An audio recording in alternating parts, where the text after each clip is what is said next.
Hello everyone and welcome back to the Great Book of Grudges. My name is Nathan and we're back with another Total War Warhammer video. A while back we spoke about Kislev, well, a number of times to be specific, but we also did talk about their main form of magic, the law of ice magic. However, I did mention in that video that that is not their only law of magic. In fact, there are a few. But there are two main ones. The law of ice magic, which is seen being wielded by the Ice Queen in the Warhammer 3 trailer, is actually only the main law of magic for the Gospodar people. It's important to note that there are two different cultures within the lands of Kislev, whereas the Ongals, on the other hand, have their own main law of magic, known commonly as the Law of Hags. Their spellcasters are normally known as wise women or hags, and are a tad more naturalistic to say the least when comparing them to other practitioners of other laws of magic. The law of magic itself is rather strange, as it doesn't focus around the winds of magic themselves,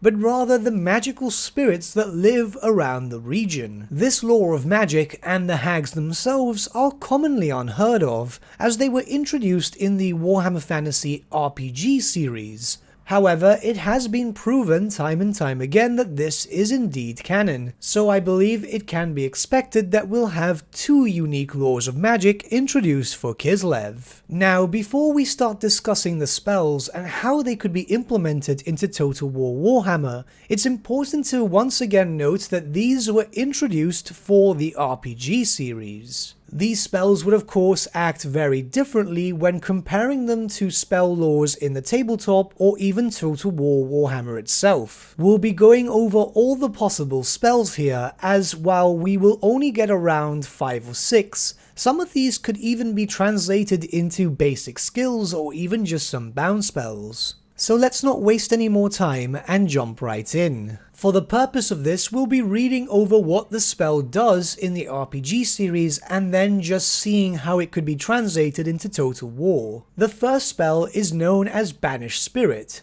Select one creature with the ethereal trait. Unless the creature wins an opposed willpower test against you, it vanishes into the ether or from wherever it came. This is of course a banishment spell, which would do direct damage to ethereal units and possibly also demonic units. The problem here, of course, is that that would be a very situational spell. I don't think it would be part of the main lore tree. Of course, this spell would be very useful against the Demons of Chaos, but then again, once you start traveling to other regions, Lustria, Nargoroth, even the Old World, the demons will not be as common, so this might be better yet served as a bound spell. A bound spell with one or two uses that is only available for maybe a Lord type of character, as in regards to the Law of Hags. Nothing too powerful, but then again situational at best. The second spell would be Cleanse Body. Your target eats the fish guts as you cackle your spell. The guts attract healing spirits to help drive out bad spirits of disease and hurt. This is quite simple enough to translate, a basic healing spell with perhaps an AoE effect if overcasted. The next spell listed here is Cleanse Soul. The target drinks the bear's urine, allowing you to attack any of the spirits of the dark gods inhabiting him. This is more based on the mutation system from the RPG series, so I'm imagining here that something like this could be turned into more of a skill, where maybe the hag would do some more damage to demonic entities. It can obviously be assumed that demon units will have their own entry as demonic. The fourth is Command Spirit, which allows you to bend a spirit to your will. However, I don't think that would kinda work in Total War Warhammer, as that would mean that you would need to transfer ownership of a unit within a battle. And it would only work against demonic entities, ethereal entities, and so on, so it is indeed very situational and would serve no other purpose. Fifth is Cursed Pledge. You demand the target enact a deed or suffer your wrath. Once again serves no other purpose. It joins up with something we'll discuss later in regards to greater curse spells, but other than that, maybe this could be some sort of trait or something. Next we have Deny Spirit, which we won't stay on too long, as it pretty much sounds, as per the description on the image on screen, more as a overcast variant of Banish Spirit. Now we have the most interesting one here, and actually one that is rather well known by the player base, Form of the Ancient Widow. You invite the Ancient Widow's most powerful spirits within you. You transform, along with your traplings, into a grey-haired monstrosity over 8 feet in height, with glowing eyes, rusted metal teeth, and long iron talons. This is something which has been seen in the Kislev Reborn mod, where your spellcaster can choose to turn into this type of Ancient Widow. It's a fear-causing monstrous entity, and it's more than doable if we've seen it happen in the mod. The only difference here is if you go into full monster mode, you will not be able to use spells, or it could be that you will miscast with spells instead. The Ancient Widow should look absolutely terrifying. In fact, here is a lore representation on screen as to how they were represented in the RPG series. It should be tanky and cause fear on the battlefield. Perhaps the best way to introduce this would be in a very similar way to that of Malice Darkblade, where your characters will begin as the basic Hag Witchers, but if they take too much damage after unlocking this spell, then they will automatically transform into the Ancient Widow, removing their ability to use magic but making them much more potent in melee combat, meaning that if the enemy aims for them directly, they'll still have their uses by transforming. As we are aware that casters do take damage quite easily, they're quite flimsy, so this will keep the benefit for them. Next we have Fortune Told. Your eyes turn blue as you enter a trance, rendering you helpless, and commune with the spirits. Any single character may ask a single question about some future happening. I believe this would translate into more of a basic skill, which would likely give you a bonus to the army that you've joined in regards to ambush success chance and ambush defense chance. As after all, it's focused around seeing into the future, so something like that would work rather well. Next we'll cover 2, Greater Curse and Hag's Curse, which more or less should be the same thing. On screen also is a table of the different types of curses, but I'm assuming that it would work in a very similar way as a leadership debuff, with also some possibilities of some damage. Think of it as a Fate of Buna that also saps away the leadership. This of course would be some sort of endgame spell, but then again it fits quite well with the whole theme.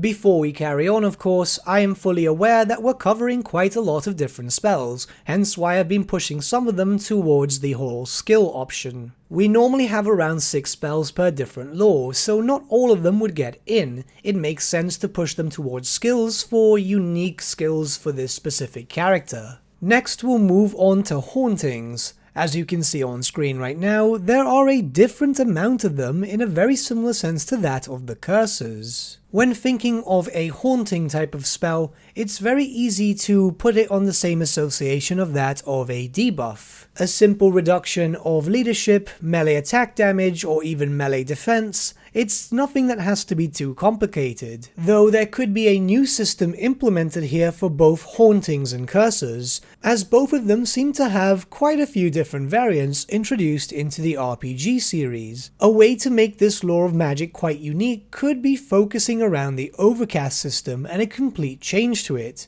Say for example, where you would double click to go onto an overcast, instead of doing a stronger version of the spell that you have in hand. Each section of the overcast, so to speak, could have a different effect. I know this sounds a tad complicated, but it's something which might work rather well, especially with this lore of magic. Make sure that the lore of magic has loads of bells and whistles. However, that could all be taken away from you if your spellcaster takes too much damage and is forced into her Ancient Widow form. Next we have Lucky Claw. You attract a luck spirit to the ingredient and bind it there. Whoever bears the claw gains +1 fortune point. Again, a spell in the RPG series which is best served as a skill point, probably just focusing around the increase of a chance of an item to drop after a battle, or maybe just increase Winds of Magic reserve by a slight amount. We'll be skipping over the spell known as Past Revealed. I've tried to look into it and justify how it could be implemented as a spell or a skill, and I honestly can't find one. Next we'll cover Resist Chaos and Whispers of Taint exactly at the same time, as I believe they'll have the same purpose. These spells were known to be anti-chaos, so it could be very well that they'd be implemented as skills, which would increase Untainted around the region of that caster. This of course depends as to how corruption will work in Warhammer 3. If the system doesn't change whatsoever, then this works rather well. However, it's expected that we'll have 4 different Chaos factions at launch, 1 per Chaos God, so it could be that corruption might receive a bit of an overhaul. The last spell in this lore of magic is Summon Spirit, which very much speaks for itself. It even mentions that you could try and summon dryads. Now we are aware in Kislev there are some mentions of some ice monsters, so if those do get implemented into the roster, it could be very possible that Summon Spirits will summon those. Though that spell itself is probably better yet served for the lore of ice. Now, we've covered pretty much every spell in this specific lore. It's the only stuff that was ever implemented for the lore of Hags. If we go by the list of all the spells that we've covered, it's more or less easy to determine which would be a proper spell and what would be translated as a just generic skill. While in truth, the lore of magic itself is not needed, I think it could be very useful for the Kislev roster. That is, of course, if we have units split between the Gospodars and the Ungles, where you could then allow for quite thematic armies for both. Gospodars being supported by an Ice Witch, and Ungles being supported by a Hag. It's quite thematic, and it could lead to different types of armies within your playthrough. I do hope that this lore of magic does indeed get represented. In my opinion, it would be a massive shame if Kislev only had access to the lore of ice. In fact, the book that we've been referencing today has a few other laws of magic which are unique to the Kislevites. Those laws of magic we'll cover eventually, however I see them more being implemented as battle prayers, better yet said, more in the lines of warrior priests of Ursun or Daz or even Tor. It won't be long until we cover those specifically, but I wanted to cover this lore, the lore of Hags, for this video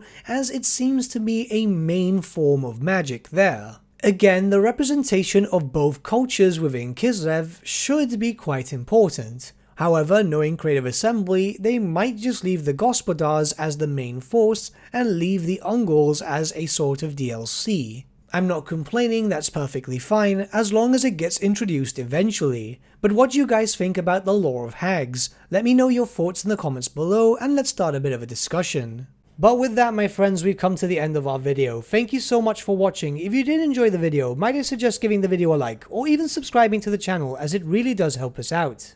In the description section below are various links to different social media platforms such as Facebook, Instagram and Discord. Also in the description section is an affiliate link with Element Games where you could buy loads of hobby-based products, not just Warhammer, for 10 to 25% off. Making a purchase using that link and also our special code, which is also in the description, supports the channel at no extra cost to you, which we think is rather cool. A big thank you to our patrons. Your support means the world to us. It's amazing that people want to help a small channel like us grow and get to a higher level of content. A big thank you to Gibraltar LUSC, Ryan Bertsche, Andrew Prince and Okro for subscribing to us at our Fane level. You guys are super cool. And a big thank you to Edward Yule, VS Vasan, Aaron Whitman and Shaggy for subscribing to us at our King level. Honestly, we can't thank you all enough. And lastly, a big thank you to all of you for liking, sharing and commenting on these videos. Honestly, it's because of you guys that the channel's been growing at such a great pace lately, so we can't thank you all enough. But with that, my friends, thank you so much for watching once again,